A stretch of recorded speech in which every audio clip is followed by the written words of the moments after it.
కర్నూలు జిల్లా మద్దికెర మండలం పెరవలి గ్రామంలో వ్యవసాయ అధికారి రవి ఆధ్వర్యంలో ఎమ్మెల్యే కె శ్యాంబాబు వేరుశెనగ విత్తనాలు పంపిణీ చేశారు. రాష్ట్ర ముఖ్యమంత్రి నారా చంద్రబాబు నాయుడు ద్వారా చాలా అతిపెద్ద స్కీములు వస్తున్నాయని, అలాగే రైతులకు కూడా పంటలపైన ఫర్టిలైజర్స్ డ్రోన్స్ వచ్చాయని, వీటిని రైతులు వినియోగించుకోవాలన్నారు ఎమ్మెల్యే కె శ్యాంబాబు. రైతులు 4 గంటల్లో చేసే పని 2 గంటల్లో డ్రోన్లు చేస్తున్నాయని, ఎన్నికల్లో ఎన్నికైన నేను ప్రభుత్వం చెప్పింది లబ్ధిదారులకు చేరేటట్లు చూస్తానన్నారు. ముఖ్యమంత్రి పెట్టుకున్న నమ్మకాన్ని వమ్ము చేయకూడదని నాయకులకు, కార్యకర్తలకు కూడా తెలియజేయడం జరిగిందన్నారు.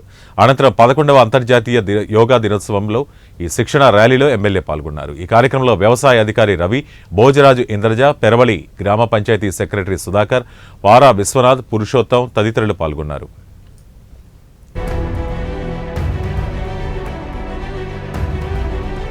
మాదిరి మనం ఇక్కడ పంపిణీ కార్యక్రమం చేస్తున్నాము. ప్రతి ఒక్క రైతుకు కూడా నమస్కారాలు చెప్తున్నాను. మరి ఇందాక సోదరుడు చెప్తున్నాడు, చిన్న చిన్న ఇష్యూస్ కూడా మనం అందరం కలిసి కూర్చుంటే దానికి మనం ఏదో ఒకటి అంతు తీసుకొని రావచ్చు. ఇందాక నరసింహన్న చెప్పారు, దుప్పులు వస్తున్నాయి, దుప్పులను ఏమన్నా చెయ్యి అంటే, నేను హంటింగ్ కి పోతే వాళ్ళు ఒప్పుకోరు, వాళ్ళు తీసుకొని పోయి డైరెక్ట్ జైల్లో వేస్తారు. అందుకోసమే అగ్రికల్చర్ ఆఫీసర్ చాలా నీట్ గా చెప్తున్నాడు, వనవాసి ఎంతో దూరం లేదు, పక్కన పోయి ఒకసారి అవి తీసుకొని వచ్చి ఫస్ట్ ఒక 10 ఎకరాలకి ఒకటి శాంపుల్ మాదిరి ట్రై చేయండి. ముందర ఒక శాంపుల్ మాదిరి ట్రై చేస్తే అది పని చేస్తుందంటే మరి ముందరకు పోయి దాన్ని ఇంకా రెట్టింపు చేసుకుంటూ పోతాం. అట్లాంటిది మనం ఒకటేసారి దుప్పుల్ని కొట్టేయాలా తీసుకోవడం వల్ల పక్కన అంటే డైరెక్ట్ ఇవన్నీ మీటింగ్లన్నీ కూడా రికార్డ్ అవుతాయి, డైరెక్ట్ తీసుకుపోతారు అడిగి. అదే విధంగా ఇందాక అగ్రికల్చర్ ఆఫీసర్ అడిగినట్ల మన చంద్రబాబు నాయుడు గారి ద్వారా చాలా బ్రహ్మాండమైన స్కీమ్లు వస్తున్నాయి. దాంట్లో ఒక స్కీమ్ వచ్చి మన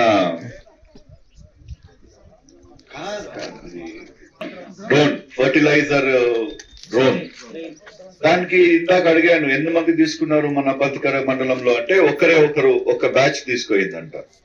మరి అట్లా పెట్టుకోకూడదు, మనము కొంతమంది మోటివేట్ చేయాలా. ఇంకా ఆ డ్రోన్ సిస్టమ్ వల్ల ఎరువులు పంచేది ఇమ్మీడియట్ గా ఫాస్ట్ గా ఒక 2-3 రోజులు జరిగే పని 1 గంటన్నరలో చేసే దాని నైపుణ్యం. మరి అట్లాంటి గ్రూప్లని తయారు చేయండి, పెద్దలు కూడా చెప్పేది అది. నేను అట్లాంటి గ్రూప్లను తయారు చేయండి, డ్రోన్ పైలట్స్ ని తయారు చేయండి. వేరే చోట్ల వేరే కాన్స్టిట్యున్సీల్లో ఆడవాళ్ళు ముందరకు వచ్చి డ్రోన్ పైలట్స్ అవుతున్నారు, చాలా బ్రహ్మాండంగా అవుతుంది వాళ్ళు. అట్లాంటివి మనం మోటివేట్ చేస్తాం. మరి ఎందుకంటే పైనుంచి వచ్చినాయో మనం ఇచ్చినామో చేయగలుగుకున్నాము అనేది కాకుండా, ఆ పైనుంచి వచ్చిన వస్తువుని కరెక్ట్ గ్రూప్ కు పోయిందా, వాళ్ళు దాన్ని కరెక్ట్ గా వాడుతున్నారా అనేది మనము చేసుకునే మన పని. అది మనం అందరం కలిసి దానిపైన నిఘా పెట్టి చేయగలుగుతున్నారా, లేకపోతే ఈ దానిపైన